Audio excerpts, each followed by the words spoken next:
Hello friends, welcome to SSC coaching centre. दोस्तों, आज मैं आपके लिए गणित के सबसे अच्छे सवाल लेकर के आया हूं। यहाँ पे ये जो सवाल है ये बोर्ड मास के नियम से सॉल्व होगा। अगर बोर्ड मास का नियम आपको नहीं पता है तो मैं यहाँ पे शॉर्टकट में लिख देता हूँ। ठीक है, शॉर्टकट में बोर्ड मास, यहाँ पे आपको मैं शॉर्टकट में लिख के देता हूँ। BODMAS B for bracket. अगर प्रश्न में ब्रैकेट दिए गए हैं तो सबसे पहले ब्रैकेट सॉल्व होंगे। ओ का मतलब होता है ऑफ, हिंदी में लिखते हैं इसको का, तो इसका साइन होता है मल्टीप्लाई का। डी फॉर डिवाइड यानी कि भाग, एम फॉर मल्टीप्लाई। ठीक है, अब देखो ये भी मल्टीप्लाई है और ये भी मल्टीप्लाई। अगर ऑफ और ये दोनों दिए गए हैं तो ये वाला मल्टीप्लाई पहले सॉल्व होगा ऑफ वाला। ठीक है, ऊपर से देखते हुए आते हैं नीचे तक। ए फॉर एडिशन यानी कि प्लस, एस फॉर सब्सट्रैक्शन यानी कि माइनस। तो आपको सबसे पहले बी फॉर ब्रैकेट यानी कि ऊपर से देखते हुए आना नीचे तक। यहां से बी फॉर ब्रैकेट है क्या, बिल्कुल दिया गया ब्रैकेट, तो सबसे पहले ब्रैकेट सॉल्व होगा। 1/2 प्लस 4 ऐसे ही रहने दो। 2 और 5 को जोड़ो 7, 7 के बटे में 3 आ जाएगा। ठीक है, 7 के बटे में 3 आ जाएगा। ठीक है, यही तो है। माइनस का 10 डिवाइड बाई 5 मल्टीप्लाई 2। क्लियर, चलिए 1/2 प्लस 4 सत्ते 28 बटे में 3। ठीक है, अब यहाँ पे 5 से मैं 2 में भाग दे दूंगा। चलिए मैं बाद में भाग देता हूँ, पहले सीधा लिख देता हूँ। Divided by 5 × 2। हमने ब्रैकेट को सॉल्व कर लिया। अब देखिएगा, अब ब्रैकेट को सॉल्व हो गया, ऑफ नहीं दिया गया है, डिवीजन दिया गया है, तो डिवीजन पहले सॉल्व होगा। तो ये डिवीजन है, तो 10 में भाग होगा 5 से, तो 5 दूने का 10, तो इतने का मान आ गया 2। ठीक है, 1/2 प्लस 28 के बटे में 3 माइनस का 2 गुने का 2। ठीक है, चलिए अब यहाँ पे देखिए 1 के बटे में 2 है प्लस 28 के बटे में 3 है। ठीक है, 2 दूनी 4 यानी कि माइनस का 4। अब इसके बटे में 2, इसके बटे में 3, इसके बटे में कुछ नहीं है तो 1 होगा। होगा कि नहीं? तो 2 3 1 का एलसीएम जब आप लोगे तो 2 3 1 का एलसीएम कितना हो जाएगा भैया? 6 हो जाएगा। ठीक है, 2 से कटाओ 6 को 3 बार में, 3 1 कम 3, प्लस 3 से कटाओ 6 को 2 बार में, 28 दूनी 56, माइनस 1 से कटाओ 6 को 6 बार में, 6 चौको 24, 56 और 3 को जोड़ो तो 59 माइनस का 24। ठीक है, डिवाइड में 6। 59 में से 24 को घटा दो, 9 में से 4 जाएगा तो आपका 5 बचेगा, और 5 में से 2 जाएगा तो 3 बचेगा। बटे में कितना आपके पास? 6 है। ठीक है, अब 6 से भाग दो, 6 पंजे 30, 5 बचेगा नहीं जाएगा, 10.50 हो जाएगा। 6 अट्ठे 48, 2 बचेगा 20, 6 तिया 18।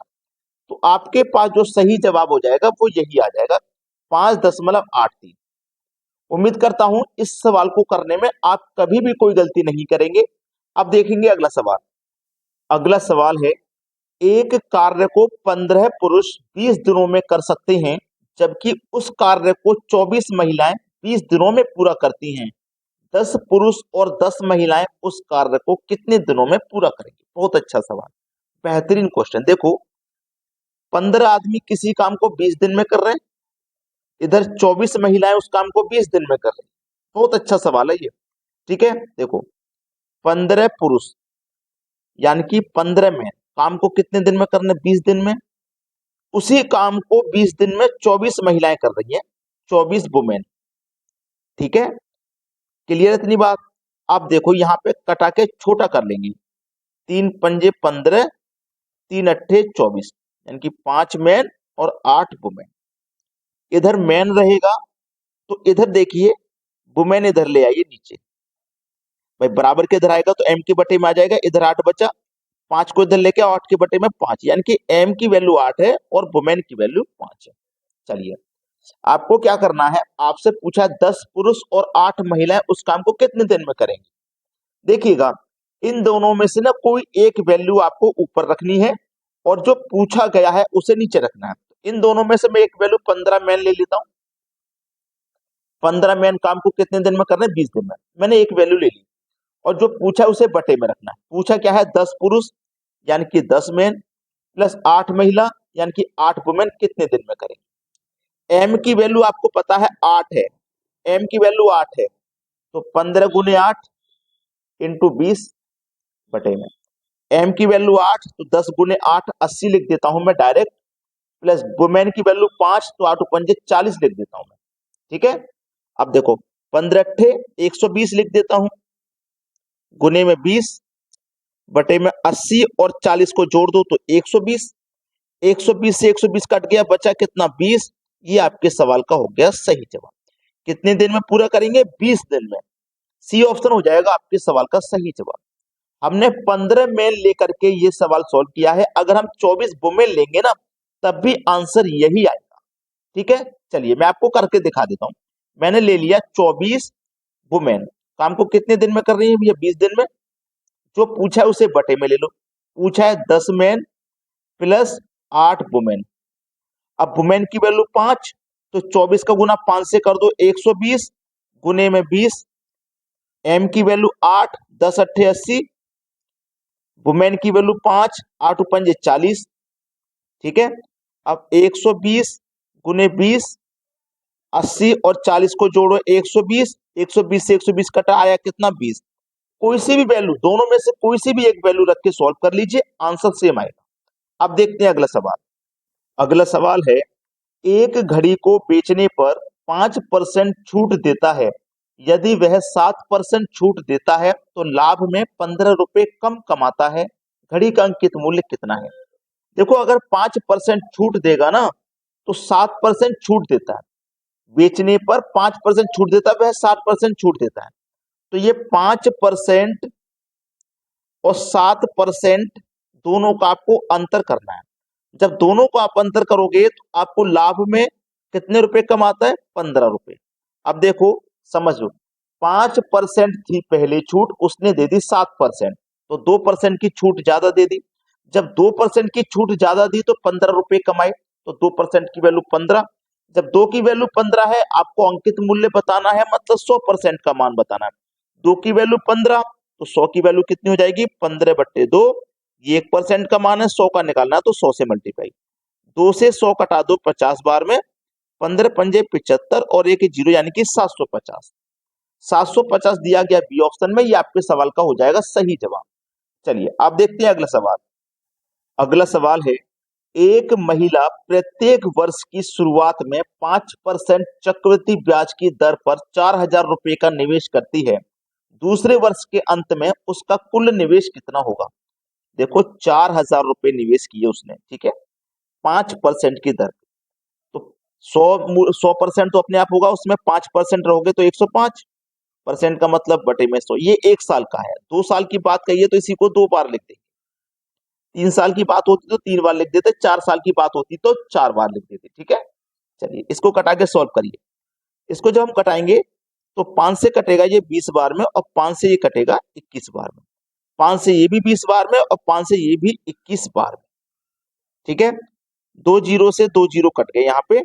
ठीक है, 2 से कटाऊंगा 40 को 20 बार में, और 2 से कटाऊंगा 20 को 10 बार। ठीक है, ये 10 है, गुने में 21 है, फिर गुने में 21 है। 21 का गुना 441, और 10 से गुना करेंगे तो 1 जीरो यहाँ पे बढ़ जाएगा। ठीक है, 1 जीरो यहाँ पे बढ़ जाएगा। अब ये तो हो गया आपका। अब उसने पूछा दूसरे वर्ष के अंत में, दूसरे वर्ष के अंत में पूछा है उसने। ठीक है, दूसरे वर्ष के अंत में। अब दूसरे वर्ष के अंत में ये 2 साल का हमारे पास ब्याज हो गया, अब उसके अंत में हमें जमा करना है, उसके अंत में हमें जमा करना है। ठीक है, चलिए जब उसके अंत में हम निकालेंगे तो यहाँ पे देखिएगा, सबसे सीधा सीधा सवाल कि अंत के लिए हमें इस 4,000 पर फिर से 105% निकालना है। ठीक है, 2 जीरो से यहाँ पे मैं 2 जीरो कटा दूंगा। ठीक है, 2 जीरो से मैंने यहाँ 2 जीरो कटा दिए। अब देखिएगा 4 पंजे 20, हासिल लगे 2, 4 का जीरो में करेंगे जीरो, जो हासिल का 2 था वही आ जाएगा, 4 एकम 4, ये आ गया कितना भैया 420। कितना 420 आ गया। अब देखिएगा ये हमारे पास 420 आ गया है, समझिएगा सवाल को, ये हमारे पास 420 आ गया। यहाँ पे थोड़ी सी गलती हुई है, मुझे लग रहा है यहाँ पे थोड़ी गलती हुई है।